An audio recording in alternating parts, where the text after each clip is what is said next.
Hey guys, this is Vanessa Dyer, and I'm the Charlotte, North Carolina-based lifestyle blogger behind thecheekybean.com.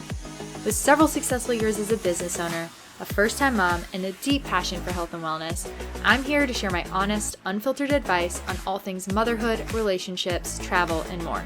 So grab a coffee and join the conversation. This is the Cheeky Bean Podcast.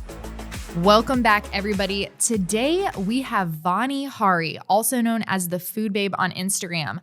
Named one of the most influential people on the internet by Time magazine, Vani Hari is a revolutionary food activist, a New York Times bestselling author, and co-founder of the organic brand Truvani. Hari started foodbabe.com to spread information about what is really in the American food supply. She teaches people how to make the right purchasing decisions at the grocery store, how to live an organic lifestyle, and how to travel healthfully around the world. Hari has influenced how major food giants like Kraft, General Mills, Subway, Chipotle, Chick-fil-A, and even Starbucks create their products, steering them towards more healthful policies. Hari's activism has brought in worldwide attention as she has been profiled in the New York Times, The Atlantic, the Financial Times, Wall Street Journal, USA Today, and many more. Hari has also appeared on major news outlets like Good Morning America, CBS, NBC. She lives right here in North Carolina and has 4 books. Her most recent book release, Food Babe Family, has a ton of recipes and foolproof strategies to help your kids fall in love with real food. Vani Hari, welcome to the Cheeky Bean Podcast. Thank you so much for inviting me, Vanessa. I'm excited to be here and in person. This is so nice. I know. I'm really excited for this conversation. I want to kick it off with, how did you get started investigating the food industry? I grew up with 2 immigrant Indian parents, and when they came to America, they're like, we're going to be like Americans. And so the first thing my dad introduced my mom to was an American burger from McDonald's. It was the way that I was raised, basically, which is all of this food is readily available. It's super cheap, and you can eat it. And we wanted to fit in. We were one of the only Indian families in Charlotte at the time. I'm from Charlotte. I was born and raised here. Oh, that's awesome. And I feel like that's very rare. It is very rare. And I became quickly accustomed to just eating like my brother, and my brother kind of shunned all of the homemade Indian food that my mom started cooking. Like, she quickly realized that the American food system wasn't that great for her body. Like, she just was like, this isn't even good, doesn't even taste good. I'm going to make my old from scratch Indian food that my mother taught me how to make. And so she did that every day, like every single day she was cooking.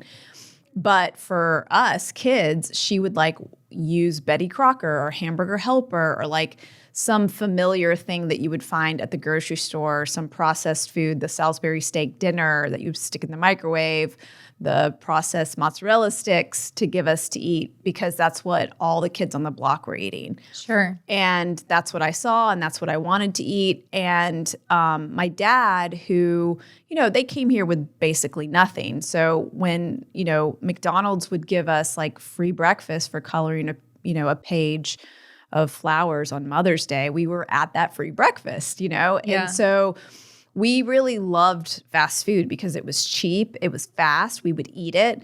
And just because if we were fed, that's the only thing that mattered to my parents. They knew zero about nutrition. They just thought if we fed our children and they eat, then they're going to be fine, because they grew up in a situation where, they're in a developing country where there's tons of poverty. People don't even have money to buy anything, much less food. They're just begging for food. And so like food was food. And so when I was in my early 20s, I kind of continued this lifestyle, and I just hit rock bottom after I got my first job out of college. I was working 80 hours a week, traveling on the road. I was working for one of these big 6 consulting firms that I was working for all these C-level executives and on this business account and traveling, going to these lavish dinners, and these lavish spreads would come in for breakfast, lunch, and dinner to make us work through our meal time so that we could bill more hours to the client. And I started eating, barbecue every day, big spreads of Italian food with tiramisu at the end for for dinner, and then donuts in the middle of the night if we had to work late. And just, I started to gain so much weight, started to feel really bad about myself. I remember just feeling really depressed. And I was on the couch one night, my stomach started hurting, and I had the worst pain in my life. My parents came and got me, took me to the hospital, and the guy's like, sorry, I think you just have like, maybe your period's coming or something's like that. And Oh, no you just way. need to take Advil and go home. And I was like, really? I was like, there's nothing wrong with me. And he's like, no, you're good. Well, the next morning, my parents thankfully were like, something just doesn't seem right. You should go see your regular doctor. And so I did. He immediately figured out that I had appendicitis, sent me to a surgeon, and I had an emergency appendectomy that evening. And this was in December. And I was in my early 20s, and everyone's going out, these lavish holiday parties, going to meet guys, like doing all this stuff. And I'm sitting in a hospital room, recovering, overweight, just had my appendix taken out. And I just felt awful about myself. And so as soon as I got out of the hospital and started to recover, I just made a decision. Like, I'm going to figure this out. I'm going to become healthier. I'm going to make health my number one priority. And I'm not going to do this anymore. So the first thing I did was start to research why you have an appendix. And like everybody was telling me as I was getting my appendix taken out that like, you don't need it. Like it's just an extra organ. Like it's no big deal. I've like, always heard the same thing. Right? Like it's, oh, you just don't need it. It's not, you can still live without it. That's true. Yeah, you can live without it. Yeah. But it's actually there for a purpose. And the purpose is it populates your gut with good bacteria, which helps you with so many things in your body: good skin, good hair, less autoimmune disease, good immunity, being able to like digest different kinds of foods and different difficult to digest foods. So there's a reason why an appendix is there. It really does help you. But my appendix was so inflamed from what I was eating that it had to come out. And that's how usually appendicitis happens. It becomes inflamed, and the way it becomes inflamed is you're eating a lot of inflammatory foods. And so I was eating a lot of fried, processed foods and fast foods at that point. So I decided to stop eating those foods and start to make my own breakfast and I met my husband at the time. We were dating, and he introduced me to oatmeal. I had never had oatmeal in my life. Oh my gosh. I was like 22 years old, and I had never had oatmeal in my life. He introduced me to oatmeal, started eating that every single morning. Back then it was really crappy oatmeal. It was like, instant Quaker Oats, which I would never eat now. But I didn't know about steel cut, but I eventually learned that that's the way to go. But I basically started to treat my health like I did debate rounds in high school. So when I was in high school, I was a top tier debater. I was, given so many different scholarships to go to different schools for debate. Ended up choosing University of Georgia, which I ended up leaving a year later and graduating from UNC Charlotte in computer science.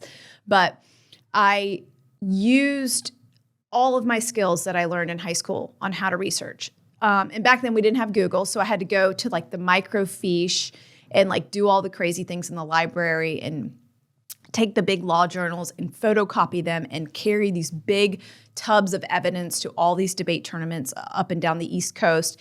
And that's how I started to do my health. So I went to the library, checked out this giant book on nutrition. It was called Conscious Eating by Gabriel Cousens. And in it had this concept that the majority of food on the grocery store shelves is dead.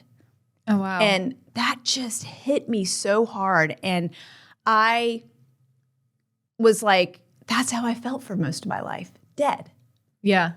Like a zombie. And I was like, you know what? I never want to feel like that again. So I started bringing my lunch to work. I started to be like the health fanatic at work where, I was starting to, ask, like when we went out to dinner, like, or lunch, with my coworkers, I would ask like about specific ingredients in food. And everyone around me started to be like, well, what's the deal, Vani? Why are you asking these questions? Like, why do you care about MSG in your soup? Or like, why do you care about how this meat is made or what oils they're using?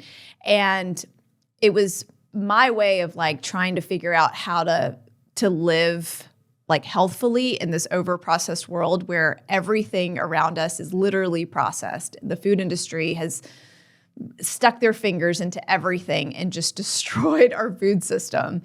And if you go out to eat or if you outsource your food to anyone these days, you're going to encounter some undesirable ingredients. And I started to just research all of the things that I was eating on a normal basis. The Chick-fil-A chicken sandwich, which I found had close to 100 ingredients at the time. That's crazy. Chipotle, who you thought was a healthier fast food back then, and they had this tagline, food with integrity. Well, they had GMOs and they had all these inflammatory ingredients in their products. And I started to write about this on Food Babe. And Food Babe was started just for fun, just so I could have an outlet for this energy that I was, experiencing in terms of like researching my own health. And slowly but surely, people besides my mom and my couple friends started to read it and started to share it. And it was when Chick-fil-A, I think one of the Chick-fil-A posts went viral, that Chick-fil-A reached out to me and asked me to consult with them on how to change their ingredients. And I knew that doing the banking thing and the consulting thing was no longer my calling, that it was actually changing the food industry. And so I quit my job cold turkey one day. Wow. I was on top of Machu Picchu on a vacation over the Christmas holidays with my husband.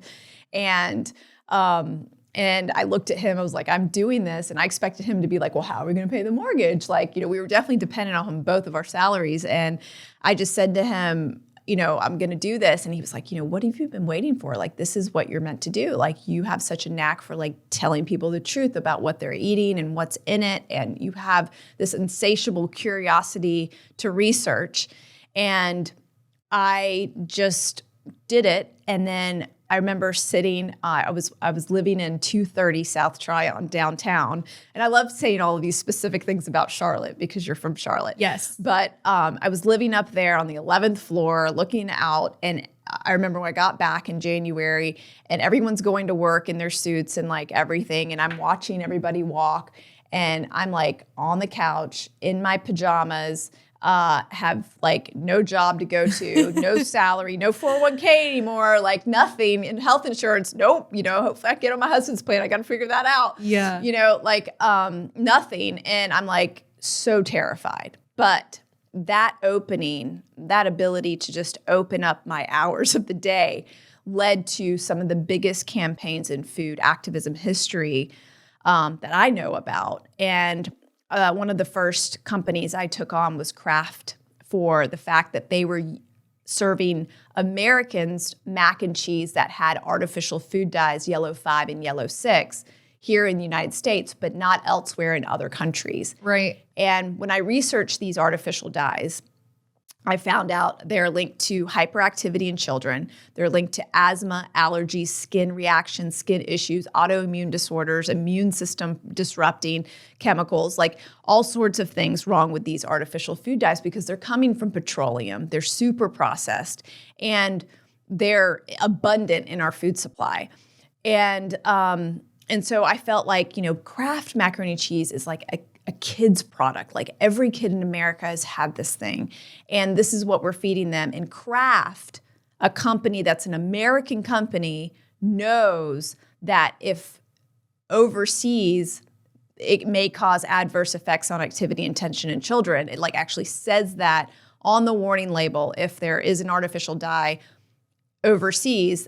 Instead of putting that warning label on their product, they decided, you know what, we're going to use paprika and beta carotene and like natural substances to color our mac and cheese really bright yellow.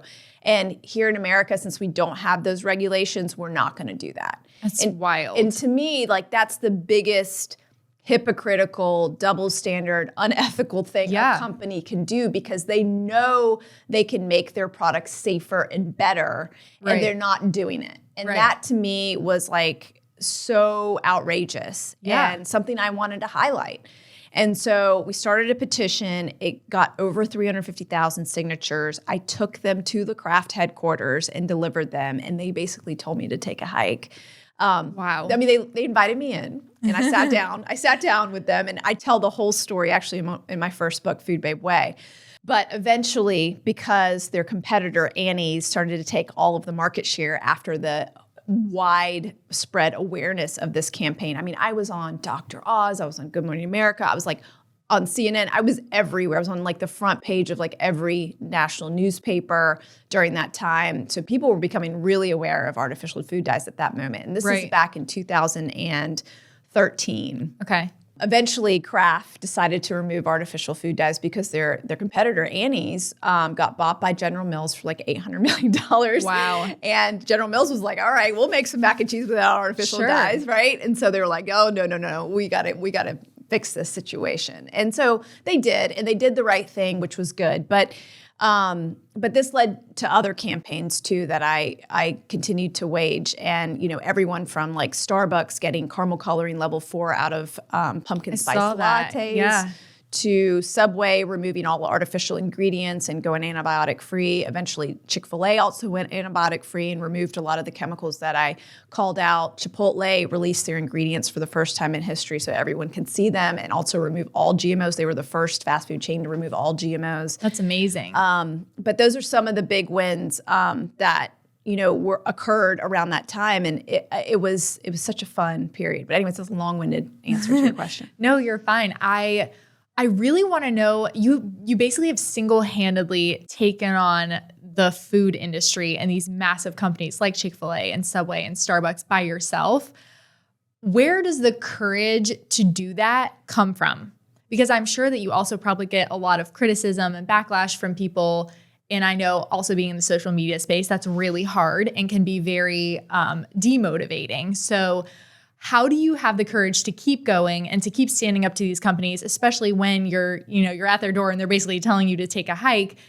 How do you keep continuing to fight these big companies? Essentially, I mean, I'm sure you have a team now, but it sounds like you started single-handedly doing this by yourself. Yeah, it really was. It was me, and eventually my husband quit his job 6 months later when I was like, I need help. Let's do this together. And he's like, okay, no problem. And he hasn't even looked back. So it was me and him, and then I had like one other teammate, and that was it for a really long time. And actually, even today, foodbabe.com, that side of things has, 2 employees. So 2 other employees. That's it. We run a really, really low, super impressive. Yeah. So it's really me and him and 2 other people. So, and of course I started my company, Truvani, which we can talk about, which is a supplement company. And it's a much different beast. Yeah. And I have partners for that, which is amazing because they are running the operations and the marketing of it, which is like so huge. And I run the product and ingredients. Yep. And the reason I actually started that company is because of your question. So I, after taking on some of these food giants, like at the time, the courage, I didn't have to like call courage to do it. Like I remember feeling a little bit antsy when I took on Miller Coors and Anheuser-Busch because it was the beer industry and it was so male dominated. Mm-hmm. And for me to like this like little girl in Charlotte, North Carolina to talk about the beer industry and to tell the beer industry, you're not releasing your ingredients, you need to tell us what's in it, just seemed very daunting because it's like, I don't even drink beer. I have not drank beer in I don't know how many years, like since college probably. Yeah. So I don't even drink beer, but my husband is a huge beer drinker. And like it was the one thing in our fridge that I didn't know what was in it. And everything I learned about the food industry, I knew that they were doing some messed up stuff to the ingredients in beer.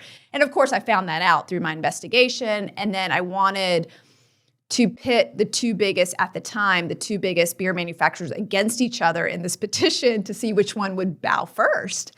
And actually, the beautiful thing is Anheuser-Busch bowed first, and that was actually the headline on the front of the Financial Times in London. AB bows to the Food Babe, and it was just the coolest thing ever. Wow. So they called me like 48 hours after I started a petition. I got like over 65,000 signatures, like really fast. And they called me and said, hey, we're going to release the ingredients in our beer, and we're going to invite you and your whole family to St. Louis, and you can do like a tour, and we'll talk to you too about all these things that we're doing. And I was like, oh, this is so cool. I'm going there for a wedding. This is perfect. Yeah. And so we had this fantastic meeting with them, and this is back in 2014. And basically, I sat down with them and I was like, you guys really need to create an organic beer. Like, people will go gaga over this thing. And they're like, oh, we tried one about 6 or 7 years ago. It's up on the wall here. You can see it. It just didn't take market. We're just not sure. And da-da-da-da. And I said, no, you really got to do it. And if you're listening to this and you've seen the Super Bowl in the last few years, there's been so many organic beers created, and it's been, they've been advertising it during the Super Bowl. It's just so cool that I was just like able to plant that seed there. But after this happened, I became like a target of paid for industry people to try to take me down as a person, because I became almost like too powerful in a way. Like, because I had this blog, I had this amazing community that I called the Food Babe Army, the people that would go sign these petitions, but not only sign them, but they would like go share this information. They would tell their friends about it. They would like meet me at the headquarters of these companies. They were amazing. So passionate and so and they're amazing. Probably tagging the brands on social media. Yes, and like creating havoc, you know? And back then, that kind of onslaught online, companies hadn't seen before, because the whole social media realm was brand new. Right. And so they didn't know how to handle it. And so they're like, oh, well, here's how we're going to handle it. We're going to attack the messenger. And so I had these like group of paid for experts come after me. I mean, in every article that was ever written about me, you'll notice like this theme of these additional people that, give their opinion about what I was doing. And one guy was being paid by Monsanto, who is one of the big companies now owned by Bayer that makes Roundup, which is one of the campaigns that I was running against, which is to get, first of all, genetically engineered food labeled because it contains Roundup, but also like just educating people about Roundup in their food and how to avoid it, which is to buy organic food. And so they didn't like that message. And so they had a lot of deep pockets. And so they hired an entire department called Leave No Comment Left Behind. So anytime someone would write a comment about me, or CNN would like post a clip of me talking on CNN or something, there would be like a slew of comments like, oh, she's full of shit. She's like pseudoscience. Immediately. Oh my gosh. I mean, even the day my first book came out, there was 1-star reviews in Amazon immediately. I mean, how fast can you read a book, right? Right. Like that's unreal. So what do you do about that? There wasn't much I could do at the time. It was very daunting. Again, it was just me, my husband, and like my one employee. So it was really, really tough to handle that at the time. I remember having some really amazing allies and friends in the industry that had been in the public eye, and one of them was Gabrielle Bernstein. And so I called her, and she's an incredible thought leader, spiritual leader, guru, whatever you want to call her. Like, she's just an amazing person. And I just was like, what do I do? Like, I can't handle this amount of onslaught online. Sure. Like, it's too much to handle. And she really brought me back to why I was doing what I was doing in the first place. And she said to me, the thing that you need to focus on is the people who are willing to change, the people who are willing to hear this message, not the people who are not willing to it. Right. The more you focus on those people, or trying to respond to those people, the less you're going to have an impact on the people that really want to hear this message and change, and their lives are going to change for the better. Right. Well, and that's what those people are trying to do. They're trying to take your energy away from the overall message and focus on something that's super negative. Yeah. But it's hard, as human beings. Like, you can get 10 comments that are amazing and praising you, and you get one that's terrible. And for some reason, it's so much easier to focus on the one than it is the 10 who are, cheering you on. Yes, absolutely. And I had a, hard schooling and developing thick skin. Yeah. I turned off all Google alerts in 2015. I turned off all Google alerts. And so I never got alerted about when I was talked about online, whether it was good or bad, and I didn't let it affect my work. And that was like one of the best decisions of my life, because since then, I've written now 4 books. I've started a supplement company. I'm still thriving. I'm thriving. I have 2 amazing kids. Like, I've become a mom. I have so much more perspective now on the world. And oh my gosh, have my perspectives changed, right? Yeah. I also became very smart about how things are manipulated in the media on health and nutrition information and the things we are learning about everything from the pandemic to any kind of new scientific study that comes out about how we should eat, how to critically think about these things. And I actually wrote a whole book about that called Feeding You Lies. It was my second book. And I share all the stories about how I was attacked online and what I did about it. And when I found out that my Wikipedia page actually had been taken over by a guy who was paid by this PR firm that was hired by Monsanto to, literally try to make little pieces of it negative and make it look like I'm not as successful as I am. And everything from that to when I was on a cover of a magazine, how their Amazon rating for that magazine was like 5 stars, and it went down to like 2 stars after I was on because there were so many negative comments added to their Amazon page. And it still is like, that way, just from me being on the cover. So that's crazy. Yeah. People like to harp on the negative things. And I think I just like you have grown such a thick skin being in this industry because you really realize like there are just a lot of people out there who are really insecure in their own ways. And when you're calling them out essentially on things that may not be the right way, people don't like that. Yeah. And they have no problem saying that they don't like that behind a screen. But typically when they meet you in person, they act like they don't know who you are, or they don't even have any inkling about, your thoughts on things or your methodology. And I think the internet and like having a screen in front of you has really changed our industry, maybe not for the better, but I really admire how you've been able to handle that, because by the same token, you could have also easily quit and said, this isn't for me, it's not good for my mental health. And you're doing so much good work that would have been such a big loss for the people who do follow you and love everything that you do. Yeah. Things definitely started to change though after I had my daughter. I became kind of softer around the edges, not so like gun-ho activist because I had this, when I was really up against some of these big companies, I was getting there. People were driving by my house. People were, sending death threats and, rape threats, all kinds of crazy stuff. Like I tried not to take anything seriously, and I'm just realizing it was just like trolls online, not to, be really afraid of it, but it was happening. And so in my mindset after I had my child, I was just like, okay, I need to do something a little safer, until they get a little older. Yeah.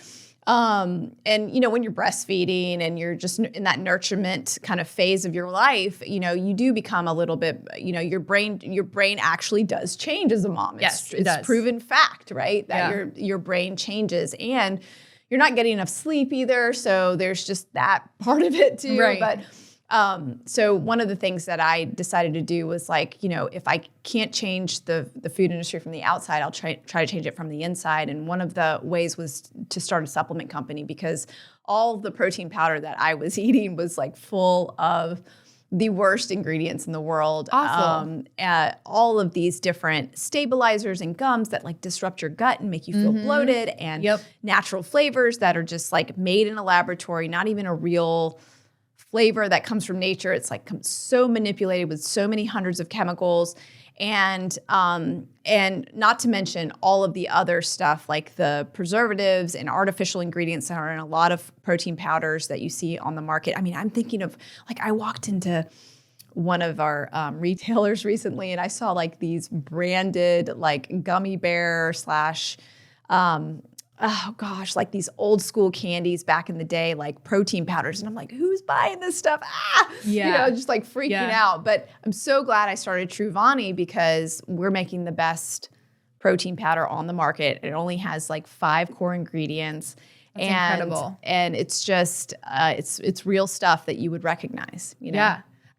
So full transparency, I haven't tried Truvani. I really want to. Well, you have a whole bag of goodies here. I'm so excited. Thank you. I have worked out for years and years and years. I'm very passionate about health and wellness and working out. And I've gotten a lot of advice over the years from different people. Some may not be good advice, but one was, you should always drink a protein shake or try to up your protein intake during the day if you want to build muscle.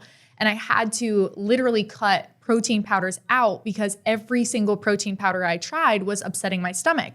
So then I became a label reader and I'm starting to read what's in these labels. And I'm like, I can't even pronounce the words that are in this ingredient list. No wonder it's upsetting my stomach. This can't be natural. Yeah. But even when I tried some of the products that are supposed to be better for you or natural, they were still doing the same thing. And I just finally resorted to, and like it's the number one question I always get asked, like, what supplements do you take? And I'm like, I don't anymore because I've never been able to find something that doesn't upset my stomach.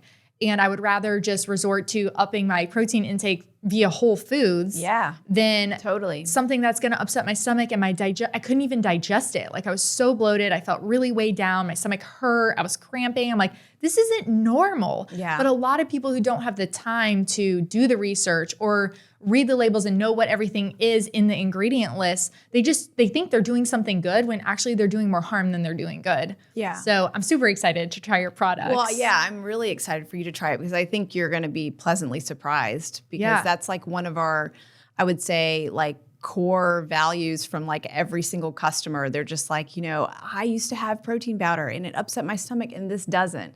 It's because it doesn't have all of those additional unnecessary ingredients in it. It's real food. Right. It's made from real pea proteins. We're using the whole pea, like to make, a lot of the pea protein out there is actually adulterated or it's been stripped of like the fiber component or it's been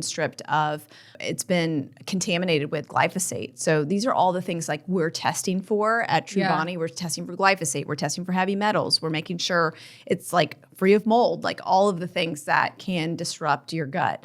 And that was really important to me. And also in creating a product and a brand after being a food activist, it had to be like literally the best or it wasn't even an option. Right. And I mean, it's just so funny. We're having this debate right now. I guess I'll say it.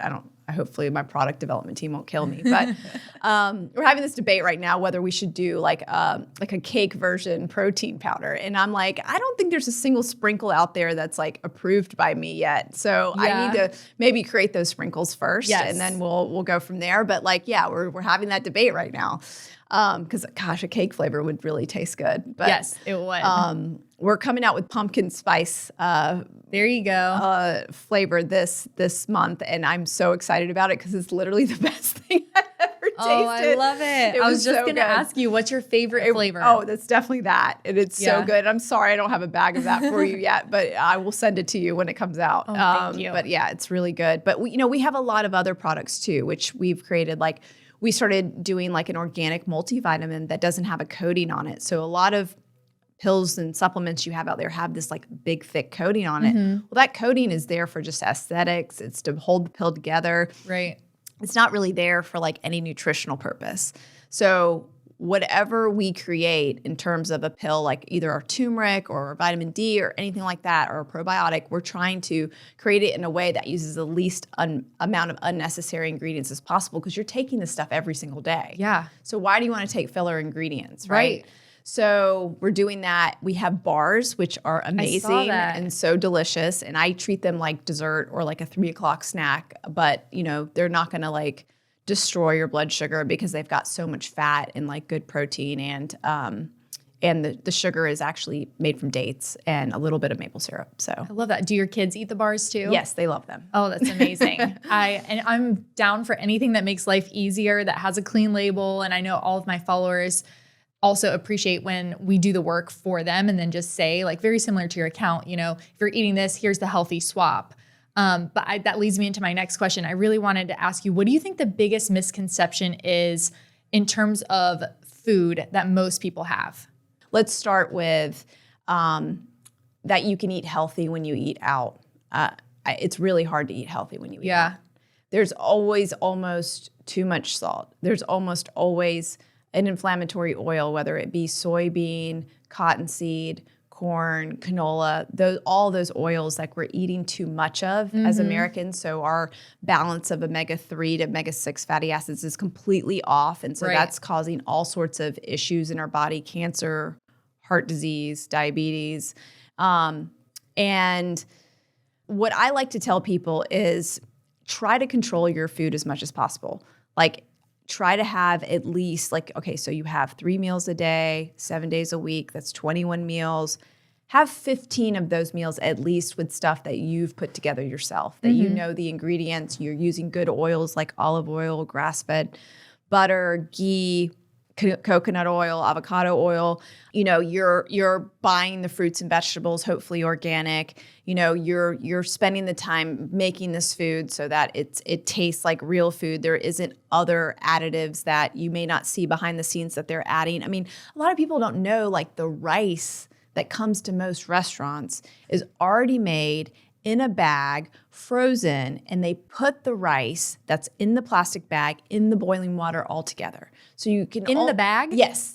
It's Why? Yeah, it's called parboiling because it keeps the rice all together, and you can cook it in the bag, right? It's like which I'm sous sure vide is releasing all kinds of toxins into your food. Yes. That's so like mind-blowing. like the rice you're eating at Chipotle or the rice you're eating at Applebee's or wherever, you know, they're because it's much cheaper to make everything and freeze it, and you're not like throwing it away at the end of the day, right? Like it's just economies of scale when you're eating at a restaurant or you're eating out. They're looking for ways to like bring you food the cheapest as possible. Right. When you're at home, you're not doing that. Yeah, you're in control of what you're eating. You're completely in control. And so you're going to make your rice from scratch every day because it takes 20 minutes or whatever, right? Like you're going to do those things. So, and you're going to avoid those plastic pieces that you know, leach into your food. Yeah. So there's just an enormous benefit for eating at home. And I think that's the biggest misconception, that you can eat healthy out. It's very rare to find a restaurant that's doing everything right like you would at home. It's very rare. So being that we're both in Charlotte, if you are eating out, where are you going? Well, I look the other way when I eat out now. Okay. So like, you know, I've been in all edges of the pendulum, right? Of like, you know, where like I only would eat at certain restaurants because I knew they were doing the right thing, to now when I eat out, it's a treat. And like, I tend to look the other way and I try to make the best choices as possible. And so that's kind of where I'm at right now. So I love Living Kitchen because they're doing everything right there. They're doing a great job making such amazing whole foods.